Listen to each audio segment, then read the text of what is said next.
What do you have to do to be successful? Can you really earn $1 million as a one-person business? I get these questions all the time from women consultants. I get them from my actual clients. I get them from potential clients, from aspiring consultants, from longtime consultants. I have some hard truths, some really hard truths that I want to tell you, because you can be successful. There are tons of successful women consultants, and there's some things that you need to know about what it takes to be successful. Welcome to Profitable Joyful Consulting, where you'll discover how to multiply your revenues without exhaustion, working with perfect clients on transformational engagements. If you're a woman consultant ready to increase your profits and enjoy your business more, this podcast was created for you. A couple of years ago, I worked with a woman, we'll call her Kathleen. She had just left a C-level position with a really big company that you have heard of and was pursuing consulting. She had so much potential. She had incredible contacts. She was so well connected and incredibly visible in her field, like niche famous. And so she said, like, how do I get clients? And how do I get these like big kinds of clients? You know, she wanted to be working with other like high level companies like the one she'd come out of. And I was like, well, your Rolodex is nuts, right? You can get on the phone with just anybody in here. Like, they respect you. You're their peer. They'll totally take your call. So let's talk about who you want to call and then what those conversations are. It's not like, hey, do you want to hire me? But it's like, hey, you should know that I'm available and I'm doing consulting. Your next 5 clients are right here in your Rolodex, I told her. So we hit a little snag there, though, because she didn't want to reach out to people. She didn't want to sound needy. She didn't want to feel salesy or seem salesy. And I was like, I don't know by what magic formula you think you're going to be getting clients, but this is what needs to be done. You have to let people know that you're available as a consultant. And we can talk about ways that you can do that align with your values and don't feel so salesy. But at a certain point, you're going to let people know, I'm open for business. I'm a consultant now, and you can hire me. That was a really hard hurdle for her. And we didn't end up working too much longer together. And from what I can see from her public presence, it doesn't sound like she pursued those angles and is working with those kinds of large clients like she wanted to. My intention today is to talk about what is required for success. And it's to tell you the real honest truth and then to encourage you, inspire you, even piss you off enough that you say, I'm doing it anyway. I want you to be committed to this. You have to be so committed in order to make your consulting business work. My favorite Edison quote is, most people miss out on opportunity because it's dressed in overalls and looks like hard work. And even though I don't really believe in hard work, I believe in smart work. At the end of the day, you have to do hard things to be able to grow your business, and you can do hard things. I want you to be rich. I want you to win. I want you to be successful. I want you to prove people wrong. I want you to piss off everyone who counted you out. And we could only do that by acknowledging and overcoming the things that I'm going to talk about in this episode. There is a lot of opposition to you being successful, to women consultants being successful. I mean, we could just like look big. The patriarchy, misogyny, sexism, starting with that, all the way down through all the other things. You know, if you're too pretty, nobody takes you seriously. But if you're not pretty at all, then nobody really takes you seriously.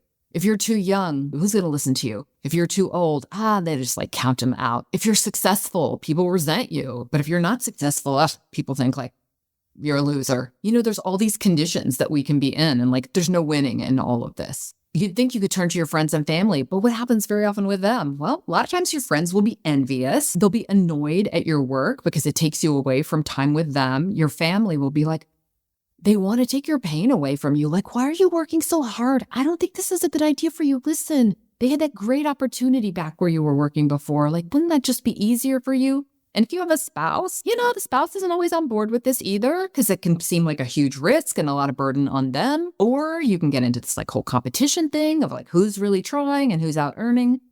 It's hard. And that's all just the external oppositional things. We're not even talking about how to build a business. There's a lot of things opposing you in the building of a business. It's a lot of like pushing a boulder up a hill of like, oh, let's try this thing. And then that doesn't work. And then you like get some clients and then you get lost in delivery. And then you end up on the revenue roller coaster. There are so many forces opposing women consultants that it's a miracle that any businesses ever succeed. This is why when I'm working with people, if they have any inkling of maybe not being committed to consulting and like, I might take a job, or I don't know, I'm kind of deciding, do I want to really pursue this finally and commit to it? Or do I maybe want to take a job? I'm like, take a job, 100%, take the job, totally take the job. Because if you can work for someone else, you should. Consultants who are really successful are people who are like, I would never go back to a company. Are you kidding me? No, everyone's stupid but me. Or like, that schedule did not work for me, or that structure. Like, no, they really, really want to control their own fate. So out of all of this opposition, it can get you down. You've got to know that it's going to be there. It's going to be there the whole time that you are working. And what you have to do is get used to it, and not just get used to it, but be like, okay, whatever, right? People are naysaying you. Okay, whatever. What has got to triumph over all of that is your commitment to doing this. It's got to be non-negotiable for you. It has to be, there's just no way. I'm totally doing this. And that segues me into the next point. The next hard truth. You have to take risks. And it's all risks. One of the biggest risks is just stepping out and doing this, like risking the scorn of your family or the doubt of your former employers or anybody looking at you funny. You have to risk that reputation and do it anyway. One of the biggest risks that you have to take is to spend ahead of growth. Even when there's nothing coming in, or when there's only the tiniest bit coming in, there are investments that you have to make in yourself and in the business early on. I don't want to get into comparing men and women throughout this episode. The one place that I want to look at this is in the area of risk taking, because men will very often invest quickly in something like a VA because they don't want to like learn how to do a bunch of stuff. Their first investment is a VA so that they can take a bunch of stuff off of them and then they can focus on building the business. Whereas a lot of women, and I think this is because women are multi-talented, they're like, I'll do the website myself. I'll do the bookkeeping. I'm not going to pay anybody to do this stuff. I'll just keep this stuff for myself for a while until the business is really earning. And then if we just look at something like bookkeeping, it's like, it's only like a half an hour. I can do that myself. I'm not going to pay somebody else to do this. And then what happens with that? That half hour, you never really get to it. And so you do that like after hours. And it's not just that it's after hours, but it's like when you're kind of tired. So that 30-minute task ends up taking like an hour. And it's not just any hour, it's like an hour after hours. So it's either like family time or resting time, or when you're late and you're like not as smart as you should be. And so you make mistakes. That's the way that not taking those risks and not investing in things snowballs into a bad decision. And so I really, really encourage women consultants to take those risks. They're calculated risks. I mean, again, last thing I'll say about men is like, we know men drown more often than women because they think they're better swimmers than they are in many cases. And so they get themselves in situations and they drown. Women are more cautious. That's why women are better investors. And we still need to know, when you're taking risks in your business, everything is going to feel like a risk. Those first team members that you're bringing in to support you, investing in coaching, investing in learning more, it's always going to feel like a risk. Another quote that I always think of on this topic: progress always involves risks. You can't steal second base and keep a foot on first. A lot of times women consultants will want to feel that stability, want to be 100% sure of something. And so they don't take that risk, but you have to necessarily be in between first and second. You have to be in this place of no longer and not yet. You have to be in the place of not exactly knowing. That's why it's a risk. So doing those little tasks yourself is like watching pennies instead of dollars. Oh my gosh, I don't want to spend this little bit of money to have someone take care of these tasks for me. Yeah, but what you're spending on that support is pennies compared to what you could be earning. Women too often will look at the downside of spending money on something instead of seeing the upside. To me, if it's like, yeah, but the bookkeepers cost $150 a month, I'm like, well, what kind of a client do I need to get in order to pay for that? Every time I've joined someone's program, I have thought, oh, it's like $1,000 a month. Great. Then I need to make what, $5,000 from what I learn in order to make this really worth it to me. I've always taken that responsibility for getting ROI on myself. And that's the commitment level you have to yourself and to making consulting work. That's why I'm like, it has to be a non-negotiable. You don't want to go back to corporate. You don't want to take a job. If you're in the situation of like, no, this must work, then you're going to succeed. I hate to say that when it's optional for you to make revenue in the business, well, then it's optional and it doesn't necessarily get made. My clients for whom making that revenue isn't optional, the ones who are breadwinners, the ones who have these massive expenses at home, they're the ones who make that money. When they invest, they expect an ROI on it. They invest in programs, they invest in products, they invest in directions in their business. They expect it to succeed. I had a client the other day say the reason she hadn't been closing new clients was because she was hoping to get a client from this particular association. She said, I realized I'd been hoping, and what I needed to do was to know and to expect. That's the mindset of my clients who are doing the best. The third hard truth, as I alluded to earlier, is you are selling. You are selling yourself. Years ago, I worked with a client, Donna, and she did a vision for her perfect business. As I asked my clients to do, I'm like, what's your vision for this? So she said, okay, so here's what it would be. Here's what my week would be like, and here's what we would be doing, and here's who we'd be working with. And then she wrote, and then somebody else would be doing the selling. And I thought, I don't think you're going to make it in self-employment. This is not going to work out for you. I was right. She didn't. About 2 years after that, they decided they didn't want to do consulting. Someone else cannot be doing the selling. Eventually, you might have a business that's large enough that you bring in a business development person. You might hire somebody to go do outreach for you on LinkedIn, those little direct messages. You can do little business development like that. But there's nobody who can sell like you. There's no one who's committed like you are. And you are selling yourself. People are buying you. Now, I'm very cautious with this kind of language when I'm working with my clients because I had someone once say, well, we were role-playing a conversation to have with a buyer. And she said, well, that cost this much money. And I said, no. You are priceless. You are a priceless gift from the universe. Your services cost. So my services, well, that service would be this. Well, the investment for this would be. So when we're talking about things like money and ourselves, we want to get that separate from ourselves. But two things can be true. It is also true that what they're buying is you. And if you've watched any episode of Shark Tank, you've seen this happen. Very often the sharks are like, yeah, that business is great. But you entrepreneur, you're somebody I want to invest in. They'll even say that out loud. Like, this business is like, we'll just trash this thing, but we want to work with you. Buyers, your clients, the know, like, and trust what they're investing in, not just with their money, but with their energy, with their beliefs, what they're investing in is you. And so you have to be 100% sold on yourself. You have to believe more than anyone out there that you are the one to do this work, that you're the one who can solve their problems, that you're the one who can build this business. Kathleen did not want to believe that she was selling herself. She didn't want to have to sell herself. She didn't want to be caught selling. She didn't want to be seen selling. She didn't want to participate in selling. But that's what we're all doing. And if you've ever asked for a raise, if you've ever persuaded someone about your idea, you've been selling. If you've ever tried to win an argument, you're selling. That whole process is selling. And my clients who really succeed, and other consultants I've seen who really succeed, they get comfortable with like, yeah, people are buying me. People are buying my ideas. People are buying the things that I'm presenting. People are buying me. And even if there's sometimes some awkwardness about the sales process, eventually they get over that, learn to love sales as much as I love sales. And they realize, yeah, I'm selling the dream. I'm selling myself and my ability to help you. I promised you hard truths. And this is a really hard one. It's really hard. It's hard even for me to say this to you. You will earn as much as you believe you deserve. Not as much as you deserve, because you deserve to earn millions, billions. You deserve to earn whatever you want. You deserve the world, but you will only earn as much as you believe you deserve.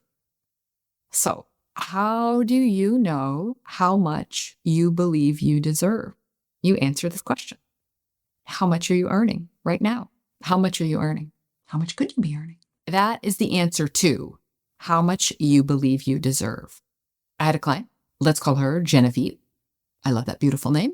And my client is beautiful and wonderful and smart. And she, through our work, landed a big engagement. Very soon after that, started experiencing in her life a lot of money mistakes and money problems. Someone took some money from her and a couple other clients canceled their contracts and she lost some money on a real estate deal. Just weird stuff happening with money. And she came to me and said, what the hell is happening? So we worked through this, a lot of dialoguing about it. And finally, I said to her, listen, you're powerful. You're a powerful person. You got this client. You made this stuff happen around you. Why did you cause all of this money to go away from you? Why did you cause this to happen? So she spun it in her mind from it was happening to her, and she thought about it like, why am I doing this to myself? Why would I do this to myself? And then she heard the answer. And she said, because I didn't believe that I deserved the money from the big client. When we don't believe we deserve the money we have, we send it away from ourselves. When you believe you deserve to earn what your goal revenues are, you will have more money than you ever imagined possible. You will have tens of thousands in your bank account, month after month after month. Years ago, I had an affirmation on the page where I track my revenues. And I said, I always earn exactly as much as I need. And then I did for years. And then I realized I always have as much as I need, but I don't ever have more than that. So then I changed the affirmation that was on that sheet. And I said, I always have more than I need. I always have so much more than I need. And then my experience right now in my business is that every time I check my business bank account, there's always more and more and more and more and more and more, because that's what I affirm and that's what I believe I deserve. Would I like to be earning more? And am I always working on raising my money thermostat? Yes, of course. And this is the thing I'm working with my clients on constantly. We're pushing the envelope for ourselves. We're expanding our capacity to receive and expanding what we believe to be possible for ourselves. But there are some people who struggle with that. Another thing I don't want to say, but I have to say this. When I worked in Russia years ago, it was right after the end of the Soviet era. And when American companies would come in, they wanted to hire Russians, but they didn't want to hire anybody who had too much of the kind of Soviet communist way of thinking, because they wanted them to work like Americans. So they wouldn't hire anybody who was over 30 years old. I guess that was the cutoff point for like being able to teach an old dog new tricks. If you were 30, you couldn't learn anything new. But if you were under 30, you were still like malleable and still had that intellectual agility. So what I have seen in my work is that the older a woman is, the harder it is for her to accept the things that I have been telling you in this episode, particularly what she believes she should be earning. So the older my clients are, the harder it is to push past those barriers, those externally imposed barriers, because we have this internalized misogyny. We have this internalized scarcity. We have this internalized beliefs about what we can be earning. And so my clients who have been over 60 have the hardest time of all.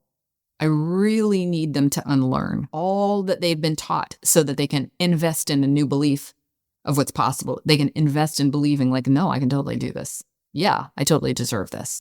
I have a last quote for you, which is one that I keep in my notes app, which I use as a journal, from a futurist named Alvin Toffler. He writes, the illiterate of the 21st century will not be those who cannot read and write, but those who cannot learn, unlearn, and relearn. The women over 60, they have the most to unlearn around what they deserve. I think they're the most deserving, like women who have this tons of knowledge and wisdom and experience. Over 60, over 70. What about over 50? What about over 40? Let's unlearn anything unhelpful that we have been taught and face the hard truths. I want you to have heard the things that I'm saying here and either say, okay, I don't believe that. Yay, I'm on the track to being as successful as I want to be. Or saying, okay, I can unlearn that. And if you are so furious right now at me or at society or at whomever, I hope you'll take that and channel that into like, fuck you, everyone who keeps me down, who doesn't believe in what's possible. I really, really want you to channel this energy that we have. We're creating something new. We're changing the industry. We're healing the collective feminine, empowering the collective feminine to be able to claim what is rightfully yours. And you are your best investment. If you're ever wondering where to put your money, it's on yourself. Bet on yourself. You are a risk that is worth taking. In case you're not subscribed to my newsletter and haven't gotten any of the free resources that I offer, specifically, I would invite you today to download the definitive guide to winning six-figure clients. There are so many inspiring case studies of my clients. You are going to see women consultants taking the principles that I've talked about today and really doing amazing things with their businesses. And I outline specifically how they can do that and how you can do that too. I really believe in you. I know this is possible for you. And with that, I am wishing you a profitable and joyful consulting business. Thanks for listening. As a thank you for being part of my community, I'm sharing free, exclusive resources to help expand your consulting business. Head to SamanthaHartley.com/super to access bonus content and tools from the show. And for full audio and video episodes, plus a complete transcript, visit SamanthaHartley.com. I have a confession to make. I hate shopping, but I love the way I feel in beautiful clothes. I love to have new looks, and I really don't want to be seen in the same outfits over and over. But I also don't want to clog landfills with more fast fashion. And because I despise shopping, I've been known to buy too quickly and end up with a closet full of things I don't wear. But everything changed for me when I discovered Armoire. I was heading to a business event in Hawaii, and I wanted to look fantastic. I got a gorgeous dress and the cutest jumpsuit. Armoire is like sharing a closet with your girlfriends who just happen to have fabulous taste. Once a month, I choose stunning new selections, and a few days later, a package arrives at my door. New clothes, no shopping. Different looks, no waste. I've rented over $60,000 of designer clothes for just $119 a month, and I'm constantly asked, where did you get that? From Armoire. Try it for yourself. Use my code to get 50% off your first month and 2 free bonus items at SamanthaHartley.com/armoire.